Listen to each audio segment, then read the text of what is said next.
Theme parks promise magic, thrills, and memories that last forever. Millions visit every year expecting nothing but excitement and joy. But cameras have captured moments when something goes catastrophically wrong. I could have spun it with my finger. It was that loose? It was that loose. Thanks for watching. 9 of the worst theme park scenes ever caught on camera. Some show mechanical failures that shouldn't have happened. Others reveal human errors with fatal consequences. These aren't urban legends. Every incident is documented, every tragedy real.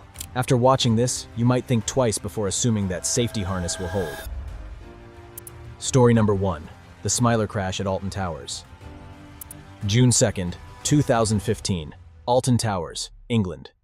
The Smiler roller coaster featured 14 inversions and 52 miles per hour speeds the park's most popular attraction. That afternoon, an empty test car stalled on the track due to high winds. Operators noticed the fault but assumed the computer system was malfunctioning.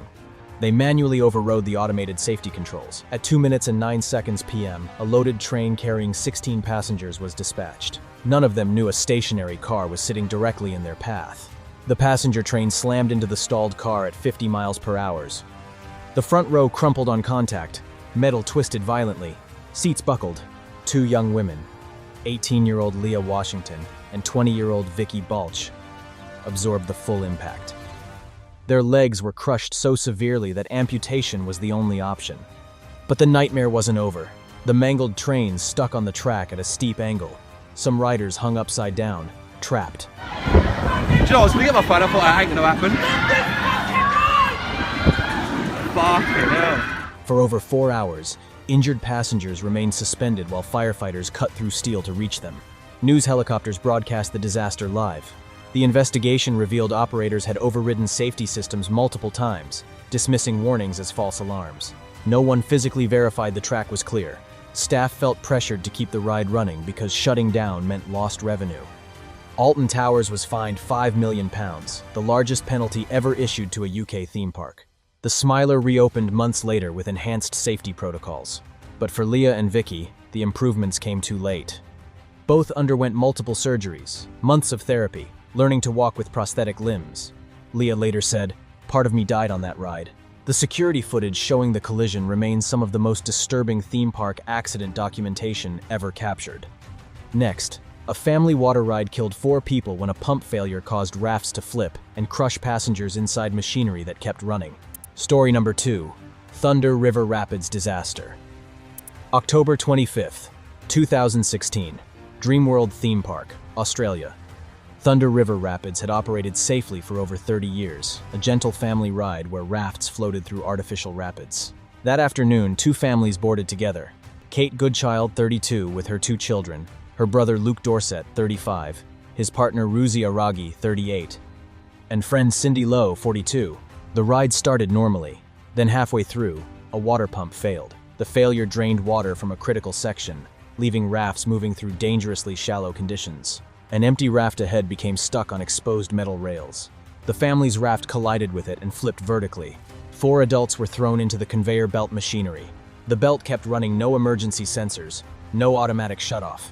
It pulled them under, crushing them between metal gears and concrete. Kate's children were thrown clear and survived, but watched their mother and uncle disappear into the machinery. By the time operators manually stopped the belt, all 4 adults were dead.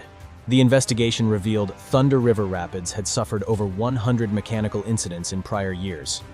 Park management knew about problems but applied temporary fixes instead of comprehensive repairs. The ride's engineer admitted he didn't know how the emergency stop worked. Staff received minimal training. Safety inspections were incomplete or skipped. The conveyor had no sensors whatsoever once someone entered the machinery.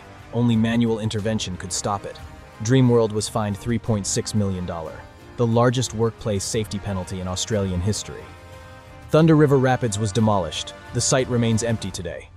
The security footage has never been publicly released, but investigators described it as among the most disturbing they'd encountered. Coming up, the world's tallest water slide decapitated a 10-year-old when his raft went airborne. The designer had no engineering degree. Story number 3. Verrückt water slide tragedy. August 7th, 2016. Schlitterbahn Water Park, Kansas City. Verrückt, German for insane, was the world's tallest water slide at 168 feet. Riders plummeted down a near-vertical drop before launching over a second massive hill at 70 miles per hour. But during testing, rafts repeatedly went airborne at the second hill. Instead of redesigning the slide, creators installed metal support bars and netting to catch airborne rafts. That solution killed 10-year-old Caleb Schwab. Caleb's father was a Kansas state legislator. The family had VIP passes. For his second ride, Caleb was paired with 2 adult women, total weight just under the 550-pound limit. But Caleb, weighing 73 pounds, sat in front, the heavier women behind him. This weight imbalance created the exact conditions that caused airborne rafts during testing. As the raft launched over the second hill, the front lifted. Caleb was thrown upward, slamming into the metal support bars. The impact decapitated him instantly. When the raft reached the bottom, Caleb was gone. The investigation exposed shocking negligence. Designer Jeff Henry had no formal engineering training. He dropped out of high school. During testing, sandbags flew out repeatedly. Engineers knew the design was flawed, but they rushed completion to meet a TV documentary deadline. Internal emails showed Henry joking about the ride's dangers, calling it a death wish. Kansas had virtually no water park regulations. Schlitterbahn regulated itself. For 2 years, Verrückt operated despite documented evidence rafts could go airborne. Caleb's family settled for $20 million. Criminal charges were filed but dismissed on a technicality. No one went to prison. Verrückt was demolished in 2018. Kansas passed new safety laws afterward, too late for Caleb. Next, a Disney roller coaster derailed when bolts came loose, killing a 22-year-old man crushed under the decorative locomotive. Story number 4. Big Thunder Mountain Derailment. September 5th, 2003. Disneyland, California. Big Thunder Mountain Railroad was a family-friendly Wild West coaster considered safe for all ages. That afternoon, Marcelo Torres, 22, and friend Vicente Gutierrez sat in the front car. Midway through the ride, passengers heard strange metal grinding sounds. Without warning, the decorative locomotive detached. It slammed into the tunnel ceiling, then crashed down onto Marcelo and Vicente's car. Marcelo was pinned under the wreckage, his chest crushed. He died at the scene. Vicente suffered severe head trauma and broken bones. 10 other passengers sustained injuries. The investigation revealed maintenance workers had reported problems weeks before. Warning lights appeared on the day of the crash, but employees hesitated to shut down the ride, fearing management repercussions. The root cause: 2 bolts securing a wheel assembly hadn't been properly tightened during maintenance. They worked loose and fell out. Without them, a critical axle jammed into the track, causing the derailment. Disney admitted fault and settled with the Torres family. Marcelo's parents donated $400,000 to an animation scholarship honoring their son's dream. Big Thunder Mountain closed for months. Maintenance procedures were overhauled. The ride reopened with mandatory double checks on critical bolts and stricter oversight. It still operates today. Most riders have no idea a 2-year-old died there because 2 bolts weren't tightened. Coming up, a Christmas Eve sailing ship accident turned a metal cleat into a lethal projectile, killing 1 guest instantly. Story number 5. Sailing ship Columbia tragedy. December 24th, 1998. Christmas Eve at Disneyland. Luan Phi Dawson and wife Lu Tui Vuong were riding the sailing ship Columbia, a peaceful tour around the rivers of America. As the ship approached the dock, crew members secured it with mooring ropes. But someone had replaced the standard hemp ropes with cheaper nylon rope. Hemp is designed to snap under excessive tension. Nylon stretches instead of breaking. As the massive ship drifted toward dock, nylon rope was looped around a cast-iron cleat bolted to the rotting wooden deck. The rope pulled taut. Tension increased beyond what the old wood could withstand. The 9-pound cast-iron cleat ripped free, shooting through the air like a cannonball.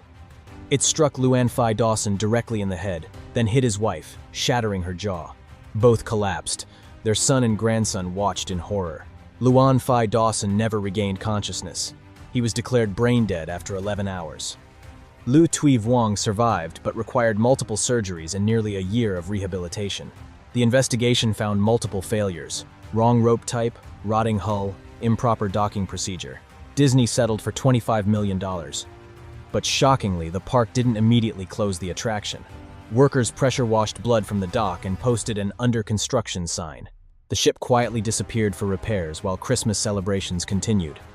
When it reopened months later, it featured mandatory hemp ropes, improved procedures, and complete structural repairs. The ride still operates, Most guests have no idea someone died there when a simple rope substitution turned equipment lethal. Next, a 4-year-old fell from a dark ride and was crushed. He spent 8 years suffering before dying from his injuries. Story number 6. Roger Rabbit's cartoon spin tragedy. September 22nd, 2000. Disneyland, California. 4-year-old Brandon Zucker was ending a magical day with his family. He sat in Roger Rabbit's cartoon spin with his mother, Victoria. His father and brother followed in the cab behind. As the ride spun through dark tunnels, Victoria felt Brandon's weight shift. Before she could react, her son slipped out and fell onto the track. His father saw Brandon disappear beneath the ride. He screamed for operators to stop, hit emergency buttons, leaped from his moving cab. But the ride continued. Brandon was run over by a spinning cab several hundred pounds, crushing him against concrete. For agonizing minutes, the ride kept moving while Brandon lay trapped underneath. When operators finally stopped it, Brandon wasn't breathing. Paramedics revived his heartbeat, but the damage was catastrophic. Severe brain injury, crushed pelvis, collapsed lung, internal bleeding. Brandon survived but would never walk, speak, or live independently again. For 8 years, he existed in constant pain, unable to communicate, dependent on feeding tubes. His spine curved from scoliosis. His lungs weakened progressively. On January 26, 2009, at 13 years old, Brandon died. The coroner ruled his death directly linked to injuries from Roger Rabbit's cartoon spin. The investigation found the lap bar had malfunctioned. No barriers prevented falls. Staff allegedly ignored desperate pleas to stop the ride immediately. The Zucker family won their lawsuit. Disney settled, funding Brandon's care. The ride was modified with automatic doors, sensor bumpers, improved restraints. It still operates today. Most families have no idea a 4-year-old's life was destroyed there, 8 years of suffering ending in death. Next, the Son of Beast was plagued with accidents from opening day, causing broken bones and traumatic injuries before being demolished. Story number 7. The Son of Beast's brutal legacy. July 9th, 2006, Kings Island, Ohio. The Son of Beast was the world's tallest wooden coaster, 218 feet tall, 78 miles per hour, featuring the only vertical loop on a wooden coaster. At 4:45 p.m., riders hit what felt like a brick wall midway through. 27 people were hospitalized with chest and neck injuries. A support beam had cracked, creating a sudden track dip that violently jolted passengers. But this wasn't the ride's first problem. During construction, supports collapsed in high winds. Opening day in 2000 was delayed, then the ride closed the same day for repairs. The first year saw constant malfunctions. In 2001, riders suffered broken vertebrae and necks. In 2003, another passenger was hospitalized with a broken blood vessel. The 2006 crash was different. Evidence was undeniable. Inspectors found beams cracked and splintered. An investigator testified management used Band-Aid fixes instead of addressing fundamental problems. After reopening with the loop removed, another 2009 accident caused head injuries. The park's general manager admitted, "I am not comfortable with the ride." The Son of Beast never operated again. In 2012, it was demolished, $20 million, reduced to rubble. A tombstone now marks where it stood, commemorating the dozens injured on a ride that should never have been built that way. Coming up, a 300-pound woman fell from a water ride when restraints couldn't secure her properly. The design flaw was fatal. Story number 8. Perilous plunge tragedy. 2001, Knott's Berry Farm, California. Perilous plunge featured a stomach-turning 115-foot water drop, California's tallest at the time. The ride used only a lap bar and seatbelt to secure riders. For most guests, that worked. For larger riders, it became a fatal weakness. A 300-pound woman boarded the ride. The seatbelt couldn't fit across her waist, so she fastened it across her legs instead. No staff intervened or questioned the improper restraint. As the boat plummeted down the steep drop, she was violently thrown from her seat. She fell over 100 feet into shallow water below. She died instantly from the impact. When the boat returned to the station, investigators were shocked. The restraint was still locked in place, but she'd slipped through the gap between seat and bar. The investigation revealed the seatbelt was simply too short for larger riders.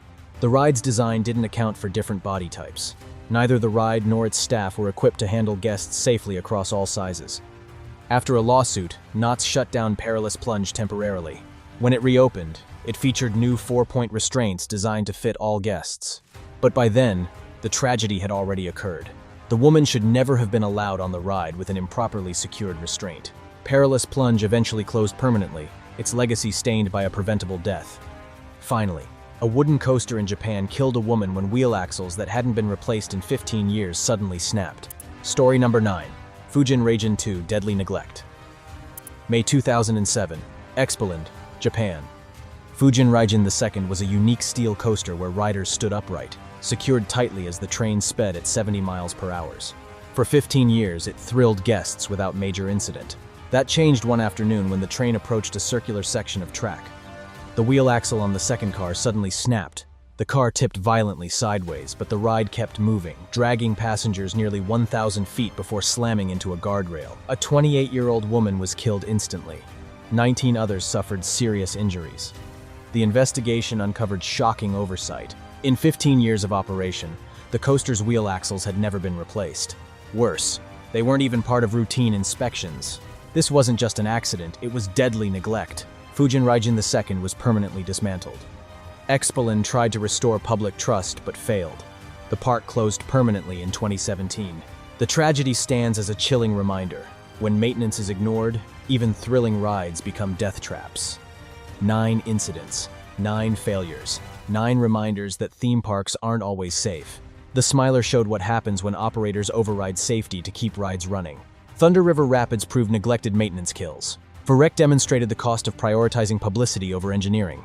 Big Thunder Mountain reminded us simple bolt failures can be fatal. The Columbia tragedy revealed how shortcuts turn equipment lethal. Roger Rabbit destroyed a child's life from restraint failure. Son of Beast was fundamentally flawed from the start. Perilous Plunge's design didn't account for all body types, and Fujin Raijin II proved 15 years without inspections ends in death. Drop a comment. Which shocked you most? Subscribe because the real stories are darker than the rides themselves.